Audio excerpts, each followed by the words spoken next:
कर्ण और दुर्योधन वध द्रोण बड़े ही दुर्धर्ष थे। वे संपूर्ण क्षत्रियों का विनाश करके 5वें दिन मारे गए। दुर्योधन पुन शोक से आतुर हो उठा। उस समय कर्ण उसकी सेना का कर्णधार हुआ। पांडव सेना का आधिपत्य अर्जुन को मिला। कर्ण और अर्जुन में भांति भांति के अस्त्र शस्त्रों की मारकाट से युक्त महाभयानक युद्ध हुआ, जो देवासुर संग्राम को भी मात करने वाला था। कर्ण और अर्जुन के संग्राम में कर्ण ने अपने बाणों से शत्रुपक्ष के बहुत से वीरों का संहार कर डाला। 17वें दिन से पहले तक कर्ण का युद्ध अर्जुन के अतिरिक्त सभी पांडवों से हुआ। उसने महाबली भीम सहित इन पांडवों को एक पर एक रण में परास्त भी किया था, पर माता कुंती को दिए वचनानुसार उसने किसी भी पांडव की हत्या नहीं की। 17वें दिन के युद्ध में आखिरकार वह घड़ी आ ही गई जब कर्ण और अर्जुन आमने सामने आ गए। इस शानदार संग्राम में दोनों ही बराबर थे। कर्ण को उसके गुरु परशुराम द्वारा विजय नामक धनुष भेंट स्वरूप दिया गया था, जिसका प्रतिरूप स्वयं विश्वकर्मा ने बनाया था। दुर्योधन के निवेदन पर पांडवों के मामा शल्य कर्ण के सारथी बनने के लिए तैयार हुए। दरअसल अर्जुन के सारथी स्वयं श्री कृष्ण थे और कर्ण किसी भी मामले में अर्जुन से कम ना हो, इसके लिए शल्य से सारथी बनने का निवेदन किया गया, क्योंकि उनके अंदर वे सभी गुण थे जो एक योग्य सारथी में होने चाहिए। रण के दौरान अर्जुन के बाण कर्ण के रथ पर लगे और उसका रथ कई गज पीछे खिसक गया। लेकिन जब कर्ण के बाण अर्जुन के रथ पर लगे तो उसका रथ केवल कुछ ही बालिश्त हथेली जितनी दूरी दूर खिसका। इस पर श्री कृष्ण ने कर्ण की प्रशंसा की। इस बात पर चकित होकर अर्जुन ने कर्ण की इस प्रशंसा का कारण पूछा, क्योंकि उसके बाण रथ को पीछे खिसकाने में अधिक प्रभावशाली थे। तब कृष्ण ने कहा कि कर्ण के रथ पर केवल कर्ण और शल्य का भार है, लेकिन अर्जुन के रथ पर तो स्वयं वे और हनुमान विराजमान है, और तब भी कर्ण ने उनके रथ को कुछ बालिश्त पीछे खिसका दिया। इसी प्रकार कर्ण ने कई बार अर्जुन के धनुष की प्रत्यंचा काट दी, लेकिन हर बार अर्जुन पलक झपकते ही धनुष पर प्रत्यंचा चढ़ा लेता। इसके लिए कर्ण अर्जुन की प्रशंसा करता है और शल्य से कहता है कि वह अब समझा कि क्यों अर्जुन को सर्वश्रेष्ठ धनुर्धर कहा जाता है।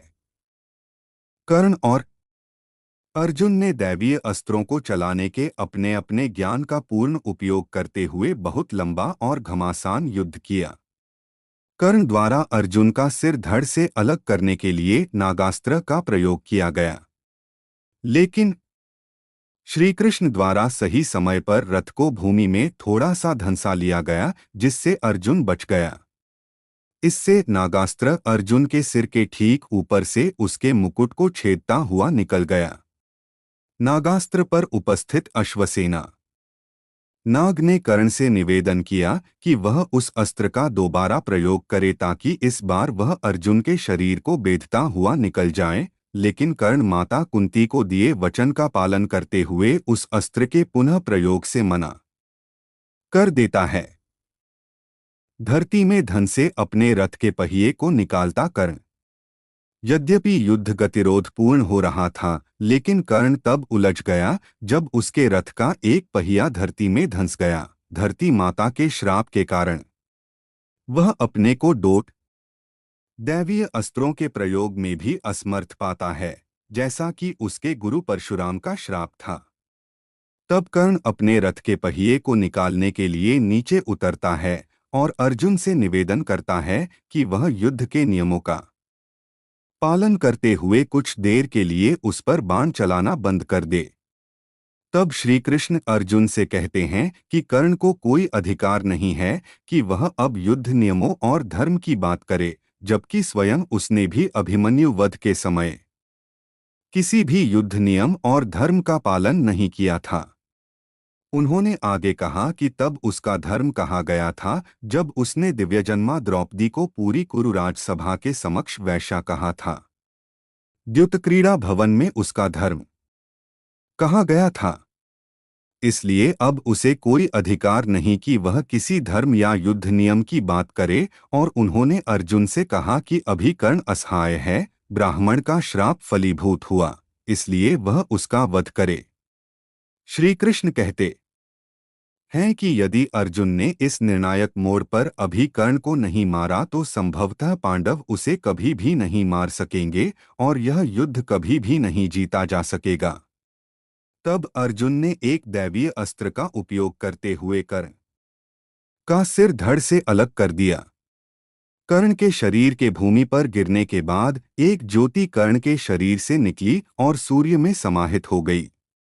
तब श्री कृष्ण अर्जुन से कहते हैं कि कर्ण को कोई अधिकार नहीं है कि वह अब युद्ध नियमों और धर्म की बात करे, जबकि स्वयं उसने भी अभिमन्यु वध के समय किसी भी युद्ध नियम और धर्म का पालन नहीं किया था। उन्होंने आगे कहा कि तब उसका धर्म कहा गया था जब उसने दिव्यजन्मा द्रौपदी को डोट पूरी कुरु राजसभा के समक्ष वैश्या कहा था। द्युतक्रीड़ा भवन में उसका धर्म कहा गया था। इसलिए अब उसे कोई अधिकार नहीं कि वह किसी धर्म या युद्ध नियम की बात करे। और उन्होंने अर्जुन से कहा कि अभी कर्ण असहाय है, ब्राह्मण का श्राप फलीभूत हुआ, इसलिए वह उसका वध करे। श्री कृष्ण कहते हैं कि यदि अर्जुन ने इस निर्णायक मोड़ पर अभी कर्ण को नहीं मारा तो संभवतः पांडव उसे कभी भी नहीं मार सकेंगे और यह युद्ध कभी भी नहीं जीता जा सकेगा। तब अर्जुन ने एक दैवीय अस्त्र का उपयोग करते हुए कर्ण का सिर धड़ से अलग कर दिया। कर्ण के शरीर के भूमि पर गिरने के बाद एक ज्योति कर्ण के शरीर से निकली और सूर्य में समाहित हो गई। तदंतर राजा शल्य कौरवसेना के सेनापति हुए, किंतु वे युद्ध में आधे दिन तक ही टिक सके। दोपहर होते होते राजा युधिष्ठिर ने उन्हें मार दिया।